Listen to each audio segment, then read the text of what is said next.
very sunny afternoon to you and welcome to the World News, reaching you live from our studios at Sook News Television.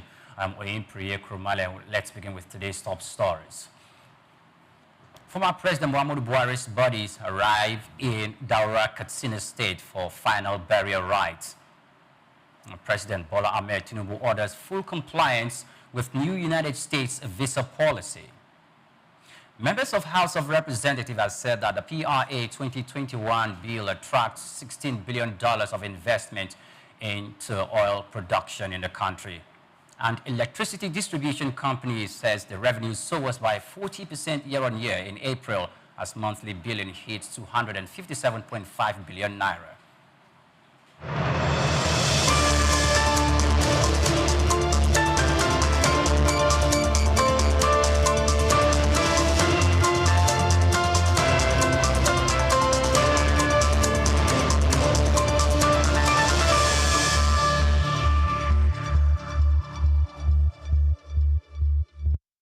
Welcome back. Many thanks for joining us. Now, the body of the former President Muhammadu Buhari arrived in Katsina State in Daura for final burial rites. The body was accompanied by Vice President Kashim Shettima, Chief of Staff to the President Femi Gbajabiamila, and some family members of the late former president. Landed at the airport runway at about 1:59 p.m.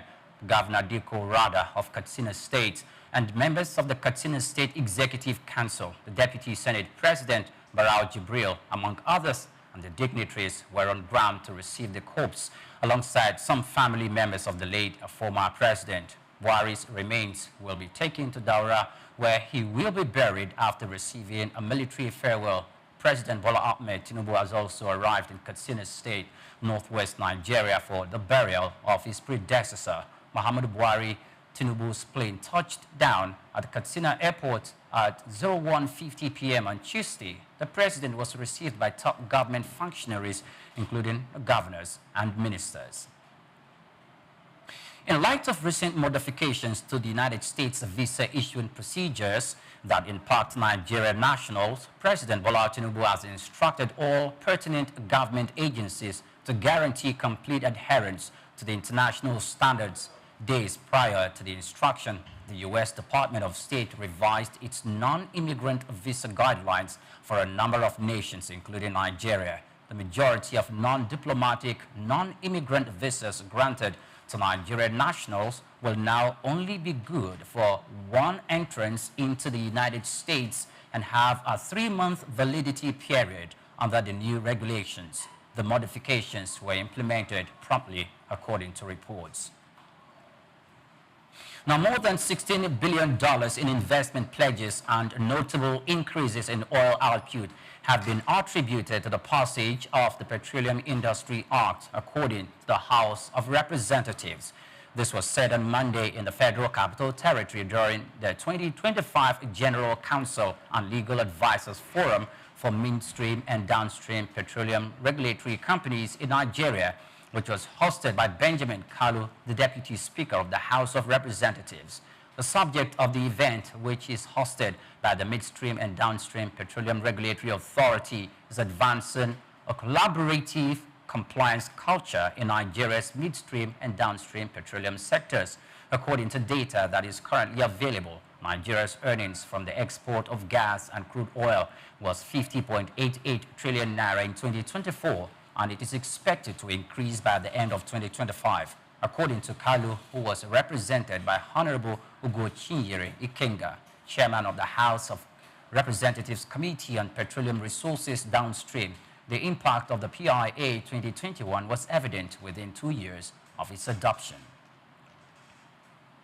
Now, the distribution companies reported a high 40% year-on-year income growth in April 2025, despite billing the 257.57 billion naira for the month, as the federal government continues to telegraph more pricing increases for Nigeria's energy customers. According to the Nigerian Power Regulatory Commission, NERC, recently reviewed commercial performance statistics, the power utility firms made 199.85 billion naira for the month in question, which is a record for the industry, even if the actual amount of power provided for that month decreased.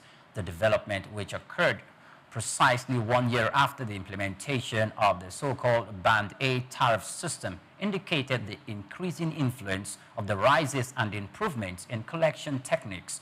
Importantly, even though the total energy received by the discos decreased to 2,622.46 gigawatts per hour, a 9.2% decline from the previous month, there was still an outstanding increase in billing. The amount of electricity billed to customers was 2,188.61 gigawatt per hour, a 5.8% decrease. This indicates that the revenue increase was primarily due to high end-user tariffs, particularly for Band A and B customers who are billed what have been called cost-reflective rates of roughly 209 naira per kilowatts after the April 2024 adjustment from the previous 66 naira kilowatts per hour. We'll take a break. I'll be back in a moment. Just stay with us.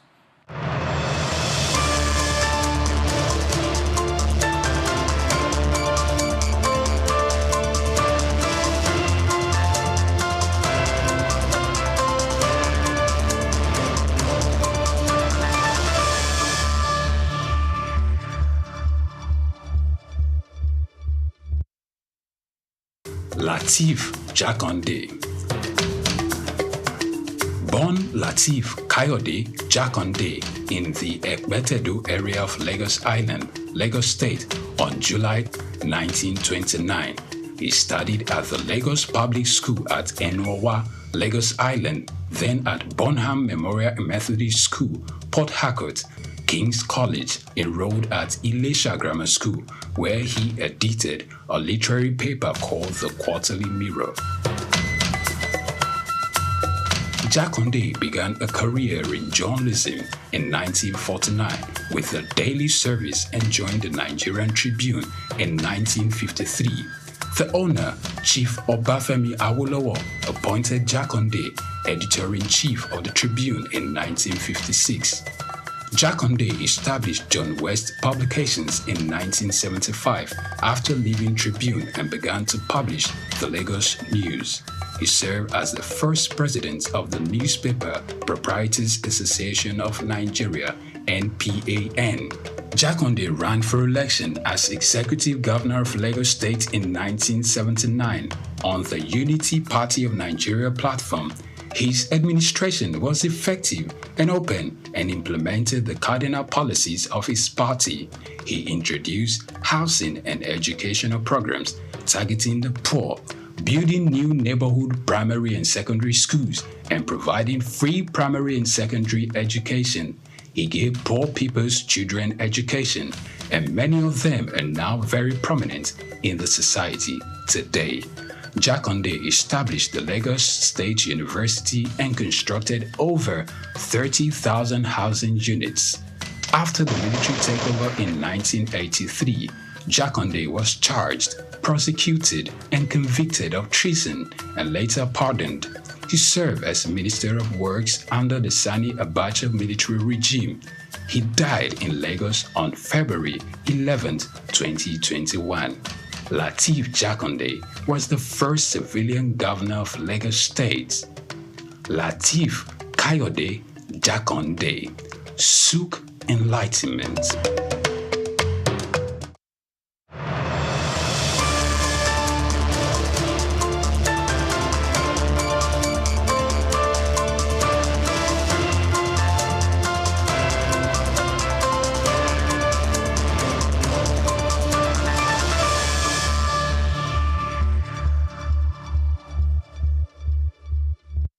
Welcome back. Many thanks for joining us on the program. If you just joined us, it's the World News reaching you live from our studios. Now we continue. Saudi Arabia significantly increased its crude oil output in June, pumping about 9.8 million barrels per day, roughly 700,000 barrels above its agreed OPEC plus quota. This marks an unusual breach for the kingdom, which typically leads by example in following production limits. The move coincided with a wider OPEC plus supply boost of around 411,000 barrels per day for the month of July, representing the third consecutive monthly increase, even as key members like Russia expressed concerns. Behind this strategy, OPEC Plus leaders appear focused on reining in countries that consistently overproduce, such as Iraq and Kuwait, while also aiming to claw back market share from the United States shale producers. The surge in supply has expanded the global oil surplus and pushed crude prices down by roughly 13% since mid-June. According to the International Energy Agency, this trend could continue if output remains elevated and demand softens in the month ahead. The federal government incurred a gross tariff subsidy shortfall of 1949.17 billion naira in 2024. Data from the recently published 2024 annual report of the Nigerian Electricity Regulatory Commission indicates that this debt was incurred as a result of a rate that was less than cost reflective for the year in question. Therefore, according to NERC, the government agreed to provide tariff shortfalls and money to close the difference between the cost reflective and permitted tariff. Further examination of the report revealed that the federal government had incurred a gross tariff subsidy of 633 billion naira in the first quarter of 2024, which decreased to approximately 380 billion naira in the second quarter, increased to 464 billion naira in the third quarter, and then increased to 471 billion naira in the fourth quarter. The Ogun State government's refusal to implement the national minimum wage, the pay, pension deductions, and handle other outstanding concerns has prompted organized labor in Ogun State under the auspices of the Nigerian Labour Congress to go on indefinite strike after a decision was reached during a statewide Congress of civil servant workers in Abeokuta, the state capital. The Nigerian Labour Congress chairman for Ogun State, Mr. Demola Hamid Benko, acknowledged that the move in the statement on Monday, according to the news agency of Nigeria, citing the government's purported non-compliance with the contributory pension scheme made possible by the Ogun State Pension Reforms Law of 2008 as revised in 2013. The statement ordered all civil and public officers to leave their positions immediately, according to reports. Moving on, the Federal Road Safety Corps, in an attempt to modernize its services and enhance the user experience for Nigerians and road users worldwide, has launched a newly revamped official website. Assistant Corps Marshal Olusegun Ogungbemide, the Corps Public Education Officer, issued a statement on Monday in the Federal Capital Territory revealing the story. Ogungbemide claimed that the development was a calculated step to provide a quicker, safer, and simpler access to reliable road safety information while also keeping up with changing digital trends. Malam Sheikh Mohammed of the Federal Road Safety Corps Marshal reiterated the Corps' dedication to digital innovation and public involvement for easy and rapid access to road safety information and services. Mohammed encouraged people from all walks of life, public, private, non-profit, and civil society organizations to use the website to the fullest. Now, consumer prices in the United States probably increased in June, which might signal the beginning of a long-awaited rise in inflation brought on by tariffs. As a result, the Federal Reserve is hesitant to resume lowering interest rates, according to reports. Now, according to the Labor Department Consumer Price Index report on Tuesday, last month prices for several tariff-sensitive commodities increased, but petrol prices are predicted to return since February through May's inflation data was relatively low. President Donald Trump has called on the United States Central Bank to reduce borrowing costs. However, most analysts anticipate that pricing pressures will start to build up this summer and continue until the end of the year as a result of merchants like Walmart releasing new ads warning of price hikes. They said that since the companies were still selling stock that had been accumulated prior to tariffs taking effect, inflation has been reluctant to react to Trump's broad impact of penalties. Inflation is expected to increase this summer, according to business surveys. Trump said last week that increased tariffs on imports from a number of nations, including the European Union, Mexico, Japan, Canada, and Brazil, will take effect on August the 1st.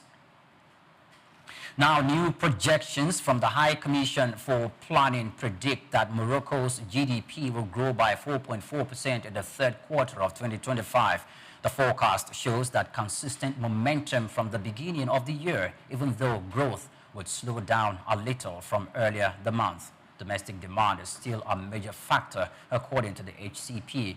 It will counteract weaker external demand brought on by sluggish global economic circumstances, contributing an estimated 6.6 percentage points to overall growth. Although the pace may slow, investment and household spendings are still robust following a period of recovery that started at the end of 2024. It is anticipated that non-agricultural activity will expand by 4.2% after increasing by 4.4% in the second quarter, according to reports. Moving on, the IDC statistics released on Tuesday revealed that following 6 consecutive quarters of expansion, China's smartphone market shrank in the second quarter, with shipments at 4 of the top 5 brands dropping as a result of lower customer demand. Apple, which is ranked 5th in the Chinese smartphone market, saw a 1.3% year-on-year drop in shipment to 9.6 million units in the second quarter. This was less than the 9% decline in the first quarter, which was caused by price changes made to certain iPhone 16 and 16 Pro models that qualified for government subsidies, from 13.7% in the month of March quarter to 13.9% in June quarter. Apple's market share increased. Apple had a dip for the 6th consecutive quarter with a market share of 18.1%. Huawei took the top place back after almost 4 years. In the second quarter, the electronics behemoth based in the Shenzhen shipped 12.5 million phones, a 3.4% decrease from the previous year. The only smartphone manufacturer to report an increase in shipments in the most recent quarter is Xiaomi, which comes in at number 4. The biggest drop in shipments among the top 5 selling brands was 10.1% for Vivo, which comes in second, as growth momentum fueled by government subsidies slowed amid broader weakening of China's smartphone shipment fell by 4.0% year-on-year to 69.0 million units in the second quarter. Now, according to an emergency response ministry officials on Tuesday, the natural catastrophes in China in the first half of 2025 harmed over 23 million people and caused direct economic damages of 54.11 billion yuan. Among the worst were a strong earthquake in Tibet, fatal landslides in the provinces in the southwest, and extensive floods in the southern areas. At the news conference, Shen Zhongli, a spokeswoman for the Ministry of Emergency Management, stated that 620,000 people had to be evacuated immediately and that 307 individuals had perished or gone missing out of the 23 million people affected by natural catastrophes. 2.19 million hectares of crops were damaged and 29,600 homes were destroyed, a 28.7% increase from the previous year. China's economic losses from flooding, drought, and excessive heat were 93.16 billion yuan, the largest half-year amount since 2019. This is a 41.9% decrease from the same period last year, according to the government. Floods were the main source of destruction, making up more than 90% of the 51 billion yuan in damages this year. And now to the world of sports. Manchester City, a Premier League football team, and sports firm Puma have extended their collaborations for a long time. Since 2019 to 2020 season, the two teams have surpassed all expectations both on and off the pitch. The deal extension will enable Manchester City and Puma to keep innovating and producing goods that appeal to the team's ever-expanding worldwide fan base in the upcoming season. On the on and off the pitch, Puma's collaboration with Manchester City has been a huge success, according to Puma Chief Executive Officer Arthur Holt. During the collaboration, Puma has enjoyed several victories with the squad, including the 2022-2023 treble-winning season, 4 straight Premier League championship, multiple domestic cup competition victories for the men's first team, and an FA Cup and a League Cup triumph for Manchester City women. The under-18 team has won 2 FA Youth Cups and been crowned Premier League national champions 3 times throughout the collaboration, while Manchester City's elite development squad has also won 4 Premier League and 2 championships over the years. Puma and Manchester City have jointly produced iconic best-selling uniforms such as the 2023-2022 Colin Bell-inspired home shirt won during the treble-winning season, and they have established new club sales records worldwide. Now, this summer, Switzerland is seeing an increase in tourism expenditure due to the continued growth of women's football as foreign tourists travel there for the Euro 2025 competition. According to reports from Visa based on its card holders, the number of visitors to Switzerland rose by 12% year-over-year during the first week of the competition. Germany, Poland, and the Netherlands had a 25% increase in visitor numbers. The United Kingdom saw a 20% increase, while Italy and France saw 15% and 10% increases respectively. The country's host cities Basel, Bern, Geneva, and Zurich, as well as the smaller towns of St. Gallen, Sion, and Thurn, had a 27% increase in the spending during the week, beginning from June the 2nd. Many thanks for watching. Do well to follow us on all our social media platforms at Sook News Television. I'm Oyinpuri Krumale. Good afternoon.